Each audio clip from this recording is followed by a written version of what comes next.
നമസ്കാരം, ഞാൻ ഡോക്ടർ ഭാഗ്യ, Q1 health കെയറിലെ ayurvedic physician. ഇന്ന് നമ്മളിൽ പലരും കൂടുതലായി നോക്കുന്ന ഒരു കാര്യമാണ് ഈ കൊളസ്ട്രോൾ അല്ലെങ്കിൽ ഷുഗർ ലെവൽ. അത്ര തന്നെ ഇമ്പോർട്ടൻസ് കൊടുത്ത് നമ്മൾ വെറീഡായിട്ട് നോക്കുന്ന മറ്റൊരു കാര്യമാണ് യൂറിക് ആസിഡിൻ്റെ ലെവൽ. പണ്ട് കാലത്ത് യൂറിക് ആസിഡ് മൂലം ഉണ്ടാകുന്ന പ്രശ്നങ്ങൾ വളരെ കുറവായിരുന്നു. പക്ഷേ ഇപ്പോൾ അത് കൂടുതലായി കാണുന്നുണ്ട്. കാരണം നമ്മുടെ ജീവിതശൈലിയിൽ ഉണ്ടായ മാറ്റങ്ങൾ തന്നെയാണ്, ഈ ആഹാരത്തിലും വിഹാരത്തിലും ഒക്കെ ഉണ്ടായ മാറ്റങ്ങൾ. അപ്പോൾ എന്താണ് ഈ യൂറിക് ആസിഡ്? നമ്മൾ ഈ പ്യൂരിൻ പ്രോട്ടീൻ അടങ്ങിയിട്ടുള്ള ഭക്ഷണ പദാർത്ഥങ്ങൾ കൂടുതലായിട്ട് കഴിക്കുന്ന സമയത്ത് അതിൻ്റെ ഡൈജഷൻ കഴിഞ്ഞിട്ട് അടിഞ്ഞുകൂടുന്ന ഒരു വേസ്റ്റ് പ്രൊഡക്റ്റാണ് ഈ യൂറിക് ആസിഡ്. നോർമലി അത് കിഡ്നി വഴി മൂത്രത്തിലൂടെ പുറന്തള്ളപ്പെടുന്നു. എന്നാൽ ചില ആളുകളിൽ അത് ശരീരത്തിൻ്റെ വിവിധ ഭാഗങ്ങളിലായിട്ട് കാണപ്പെടുന്നു.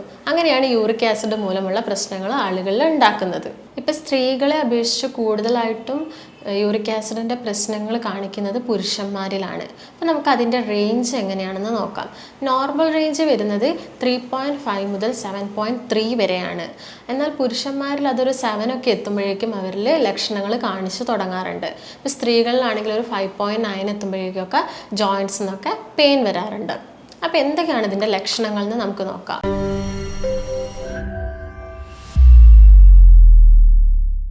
നമ്മൾ കോമൺ ആയിട്ട് കേൾക്കാറുണ്ട്, രാവിലെ എഴുന്നേൽക്കുമ്പോൾ ഉപ്പൂറ്റയ്ക്ക് ഉണ്ടാകുന്നൊരു വേദന, നടക്കുമ്പോഴുള്ളൊരു ബുദ്ധിമുട്ട്, കുറച്ച് നടന്നാൽ വേദന മാറുന്നു എന്നൊക്കെ. ഇതൊക്കെ യൂറിക് ആസിഡ് കൂടുന്നത് കൊണ്ട് സംഭവിക്കുന്നതാണ്. അതുപോലെ തന്നെ ഒരു നെക്സ്റ്റ് സ്റ്റേജിൽ ഇത് ഗൗട്ടി ആയിട്ട് മാറാനുള്ള ചാൻസും കൂടുതലാണ്. ഗൗട്ടി എന്ന് പറയുമ്പോൾ യൂറിക് ആസിഡ് ക്രിസ്റ്റൽസ് ഡെപ്പോസിറ്റ് ചെയ്യുമ്പോൾ സംഭവിക്കുന്നതാണ്. അപ്പോൾ ഇത് കൂടുതലായിട്ടും ആരിലൊക്കെയാണ് കാണുന്നതെന്ന് നമുക്ക് നോക്കാം. പാരമ്പര്യമായിട്ട് ഇത് കൂടുതലായിട്ട് കാണാറുണ്ട് ചില ആളുകളിലൊക്കെ. അതുപോലെ തന്നെ ഈ കിഡ്നിക്ക് ഡാമേജ് സംഭവിക്കുന്ന ആളുകളിൽ നമ്മൾ പറഞ്ഞു യൂറിക് ആസിഡിനെ പുറന്തള്ളപ്പെടുന്നത് കിഡ്നി വഴിയാണ്. അപ്പോൾ കിഡ്നിക്ക് എന്തെങ്കിലും തകരാറുള്ള ആളുകളിൽ യൂറിക് ആസിഡിൻ്റെ പ്രശ്നങ്ങൾ കാണുന്നുണ്ട്. അതുപോലെ ഡയബറ്റിക് പേഷ്യൻസിൽ കാണുന്നുണ്ട്, അമിതഭാരമുള്ള ആളുകളിൽ കാണുന്നുണ്ട്, പോസ്റ്റ് മെനോപോസൽ സ്റ്റേജിൽ കാണുന്നുണ്ട്, ഈ ആർത്തവ വിരാമത്തിന് ശേഷം സ്ത്രീകളിൽ കാണുന്നുണ്ട്, ഈസ്റ്റ് കൂടുതലുള്ള ഭക്ഷണം എടുക്കുന്ന ആളുകളിൽ ഇത് കാണപ്പെടുന്നുണ്ട്. അതുപോലെ തന്നെ ആൽക്കഹോളും സ്മോക്കിംഗ് ഒക്കെ കണ്ടിന്യൂസ് ആയി ചെയ്യുന്ന ആളുകളിലൊക്കെ ഇത് കാണാറുണ്ട്. ഇനി യൂറിക് ആസിഡ് മൂലം ഉണ്ടാകുന്ന പ്രശ്നങ്ങൾ നമുക്കൊരു 4 സ്റ്റേജായിട്ട് പറയാം. ഫസ്റ്റ് സ്റ്റേജാണ് എസിംപ്റ്റമാറ്റിക് സ്റ്റേജ്, അതായത് സിംറ്റംസ് ഒന്നും കാണിക്കുന്നില്ല. എക്സാമ്പിൾ എടുക്കുകയാണെങ്കിൽ ഇപ്പം നമുക്കൊരാളിൽ ഒരു ജോയിൻസിൽ ഒടിവോ ചതവോ ഒക്കെ സംഭവിച്ചെന്ന് വിചാരിക്കാം. അപ്പം അവിടെ ഒരു 1 മന്തായിട്ടും അവിടെ ക്യൂർ നടക്കുന്നില്ല, അതായത് അവിടുത്തെ വേദന ഒന്നും കുറയുന്നില്ല. ആ സമയത്ത് നമ്മളൊന്ന് യൂറിക് ആസിഡ് ഒരു ടെസ്റ്റ് ചെയ്താൽ ചിലപ്പം അവിടെ യൂറിക് ആസിഡ് കൂടിയത് കൊണ്ടായിരിക്കാം പെട്ടെന്ന് അത് ഉണങ്ങാത്തത്. അതാണ് നമ്മൾ ഫസ്റ്റ് സ്റ്റേജായിട്ട് പറയുന്നത്. സെക്കൻഡ് സ്റ്റേജ് എന്ന് പറയുന്നത് അക്യൂട്ട് ഗൗട്ട്, അത് നമ്മൾ കിങ്സ് ഡിസീസ് എന്നും പറയാറുണ്ട്. അതിന് കാരണം എന്താണെന്ന് വെച്ചാൽ നമ്മൾ കുറച്ച് റിച്ച് ഫുഡ്, അതായത് ഷെൽഫിഷ്, ഞണ്ട്, ചെമ്മീൻ എന്നീ ഭക്ഷണങ്ങളൊക്കെ കൂടുതലായിട്ട് കഴിക്കുമ്പോൾ ഒരു ഗൗട്ടി സ്റ്റേജ് എന്ന് പറയുമ്പോൾ ആ ജോയിൻസിന് തന്നെ ഒരു ഡീഫോമിറ്റി സംഭവിക്കാം. അതാണ് അക്യൂട്ട് ഗൗട്ട് സ്റ്റേജിൽ പറയുന്നത്. പിന്നെ ഉള്ളത് ഈ നമ്മൾ മറ്റ് മെഡിസിൻസ് ഒക്കെ എടുക്കുന്ന ആളുകൾ, ഫോർ എക്സാമ്പിൾ ഹൈപ്പർ ടെൻഷൻ കണ്ടീഷനിൽ ഹൈപ്പർ യൂറേസിമിക് ഡ്രഗ്സ് ഒക്കെ എടുക്കുന്ന ആളുകളിൽ വരാറുണ്ട് ഈ യൂറിക് ആസിഡ് മൂലമുള്ള പ്രശ്നങ്ങൾ. പിന്നെ ലാസ്റ്റ് കാര്യം പറയുകയാണെങ്കിൽ ജനിതകപരമായിട്ട്, അതായത് യൂറിക് ആസിഡ് മെറ്റബോളൈസ് ചെയ്യുന്ന എൻസൈംസ് വേണ്ടത്ര ഉൽപ്പാദിപ്പിക്കപ്പെടുന്നില്ലെങ്കിൽ നമ്മുടെ ശരീരത്തിൽ യൂറിക് ആസിഡ് മൂലമുള്ള പ്രശ്നങ്ങൾ കൂടുതലായിട്ടും കാണാറുണ്ട്. അപ്പോൾ നമുക്ക് എങ്ങനെ രോഗനിർണയം നടത്താമെന്ന് നോക്കാം. നോർമലി നമ്മൾ ചെയ്യാറ് സിറം യൂറിക് ആസിഡ് ടെസ്റ്റാണ്. അത് നമ്മൾ ബ്ലഡിലോ അല്ലെങ്കിൽ യൂറിനിലോ ചെയ്യാറുണ്ട്. പിന്നെ എന്തൊക്കെ ഫുഡ് നമ്മൾ അവോയ്ഡ് ചെയ്യണം, എന്തൊക്കെ ഫുഡ് നമ്മൾ കഴിക്കണം, പിന്നെ എന്തൊക്കെ കാര്യങ്ങൾ എക്സ്ട്രാ നമ്മൾ ഇതിനു വേണ്ടി ചെയ്യണം എന്നൊക്കെ നോക്കാം. എന്തൊക്കെ ഫുഡാണ് നമ്മൾ അവോയ്ഡ് ചെയ്യേണ്ടത്?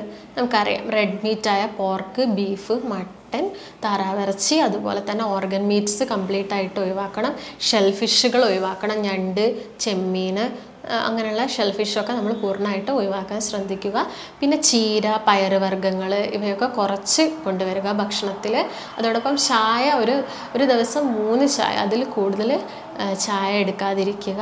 പിന്നെ നമുക്കറിയാം fried food, fast food, oily food, ഇങ്ങനെയുള്ള കാര്യങ്ങളൊക്കെ കംപ്ലീറ്റ് ആയിട്ട് ഒഴിവാക്കുക. ഇതൊക്കെ ശ്രദ്ധിച്ചാൽ നമുക്കിത് ഒരു പരിധി വരെ കുറയ്ക്കാൻ സാധിക്കും. അതോടൊപ്പം തന്നെ എന്തൊക്കെ ഫുഡ് നമ്മൾ ഇൻക്ലൂഡ് ചെയ്യണം, എന്തൊക്കെ ഫുഡ് നമ്മൾ കഴിക്കണം എന്ന് നോക്കാം. കൂടുതലായിട്ട് നമ്മൾ വെള്ളം കുടിക്കണം, ധാരാളം വെള്ളം കുടിക്കണം എന്ന് പറയുമ്പോൾ മിനിമം 8 ഗ്ലാസ് വെള്ളം ഒരു ദിവസം കുടിക്കാൻ ശ്രദ്ധിക്കുക. പിന്നെ സിട്രസ് ഫ്രൂട്ട്സ്, അതായത് പുളിയുള്ള നമ്മളെ ഓറഞ്ച്, ലെമൺ, മുസമ്പി, മാതളം ഇവയൊക്കെ കൂടുതലായിട്ട് ഉൾപ്പെടുത്താൻ ശ്രദ്ധിക്കുക. പിന്നെ ആൻറ്റി ഓക്സിഡൻറ്റ്സ് നമുക്കറിയാം, ഇഞ്ചി, മഞ്ഞൾ, ചെറുനാരങ്ങ ഇവയൊക്കെ കൂടുതലായിട്ടും ഉൾപ്പെടുത്തുക. ഇതിനോടൊപ്പം തന്നെ ധാരാളം തവിടുള്ള ബ്രൗൺ റൈസ് യൂസ് ചെയ്യുക. വൈറ്റ് റൈസ് കുറച്ച് കൊണ്ടുവന്നിട്ട് ബ്രൗൺ റൈസ് കൂടുതലായിട്ട് യൂസ് ചെയ്യാൻ ശ്രദ്ധിക്കുക. അതോടൊപ്പം നമുക്ക് ചെയ്യാൻ പറ്റിയൊരു കാര്യമാണ് ആപ്പിൾ സൈഡർ വിനെഗർ എന്ന് പറയുന്നത്. അതൊരു 2 ടേബിൾ സ്പൂൺ ഒരു ഗ്ലാസ് വെള്ളത്തിൽ മിക്സ് ചെയ്തിട്ട് ഒരു 15 ദിവസത്തോളം വെറും വയറ്റിൽ കുടിക്കുകയാണെങ്കിൽ വളരെ നല്ലതായിരിക്കും. പിന്നെ നമുക്ക് ചെയ്യാൻ പറ്റുന്ന ഒരു കാര്യമാണ് വ്യായാമം നമുക്കറിയാം, ഒരു ദിവസം മിനിമം 45 മിനിറ്റ്സ് എങ്കിലും എക്സസൈസ് ചെയ്യണം. അതോടൊപ്പം നമുക്ക് ഐസ് ബാഗ്സ്, നമുക്കറിയാം ഈ ജോയിൻസിലൊക്കെ പെയിൻ ഉണ്ടാകുന്ന സമയത്ത് നമുക്ക് ഐസ് ബാഗ്സ് വെക്കുകയാണെങ്കിൽ വേദനയിൽ നിന്നൊക്കെ ഒരു ശമനം ഉണ്ടാവുന്നതാണ്. അപ്പോൾ എന്തൊക്കെയാണ് ഇതിൻ്റെ സങ്കീർണതകൾ അല്ലെങ്കിൽ കോംപ്ലിക്കേഷൻസ് എന്താണെന്ന് നമുക്ക് നോക്കാം. നമ്മളിത് കറക്റ്റായിട്ട് ട്രീറ്റ് ചെയ്തിട്ടില്ലെങ്കിൽ ഇത് എന്തൊക്കെ അസുഖങ്ങളിലേക്ക് ലീഡ് ചെയ്യുന്നതാണ് പറയുന്നത്. ഇപ്പോൾ ഞാൻ ഓൾറെഡി പറഞ്ഞു കഴിഞ്ഞു, ജോയിൻസിൽ ഇത് ഡെപ്പോസിറ്റ് ചെയ്യുമെന്ന് പറഞ്ഞു. അതോടൊപ്പം തന്നെ ശരീരത്തിൻ്റെ വിവിധ ഭാഗങ്ങളിലത് നമ്മുടെ രക്തക്കുഴലുകളിലോ അല്ലെങ്കിൽ അവയവങ്ങളിലോ എവിടെ വേണമെങ്കിലും ഇത് ഡെപ്പോസിറ്റ് ചെയ്യപ്പെടാം. അപ്പോൾ ഇത് കിഡ്നിയിൽ യൂറിക് ആസിഡ് ക്രിസ്റ്റൽസ് അല്ലെങ്കിൽ യൂറിക് ആസിഡ് കൂടുതലായിട്ട് ഡെപ്പോസിറ്റ് ചെയ്യുന്ന സമയത്ത് അത് കിഡ്നി സ്റ്റോണായിട്ട് മാറാം. അതുപോലെ തന്നെ രക്തക്കുഴലിലൊക്കെ ഇത് ഡെപ്പോസിറ്റ് ചെയ്യുമ്പോൾ ഹൃദയത്തിന് വേണ്ടത്ര ഓക്സിജൻ ലഭിക്കുന്നില്ല. അപ്പം സ്ട്രോക്ക് പോലുള്ള അസുഖങ്ങളൊക്കെ വരാം, ഡയബറ്റിക് വരാം, അതുപോലെ തന്നെ ഹൈപ്പർ ടെൻഷൻസ് ഉണ്ടാവാം. അങ്ങനെ കുറേ കോംപ്ലിക്കേഷൻസ് ഇത് മൂലം ഉണ്ടാവും. അതായത് ഓൾമോസ്റ്റ് കുറേ അവയവങ്ങളെ ഇത് ബാധിക്കും. അപ്പോൾ യൂറിക് ആസിഡ് ഉള്ള ആളുകൾ കൂടുതലും ശ്രദ്ധിക്കണം. അപ്പോൾ ഇത്രയും കാര്യങ്ങൾ നിങ്ങൾ ആഹാരത്തിലോ വിഹാരത്തിലോ ഒക്കെ ശ്രദ്ധിക്കുകയാണെങ്കിൽ നിങ്ങൾക്ക് യൂറിക് ആസിഡ് മൂലമുണ്ടാകുന്ന പ്രശ്നങ്ങൾ ഒരു പരിധി വരെ കുറയ്ക്കാൻ പറ്റും. അപ്പോൾ നിങ്ങൾക്ക് എന്തെങ്കിലും സംശയം ഉണ്ടെങ്കിൽ താഴെ കാണുന്ന നമ്പറിലേക്ക് കോൺടാക്റ്റ് ചെയ്യുക. അപ്പോൾ നമുക്ക് മറ്റൊരു ഹെൽത്ത് ടോപ്പിക്കുമായിട്ട് വീണ്ടും കാണാം. നന്ദി.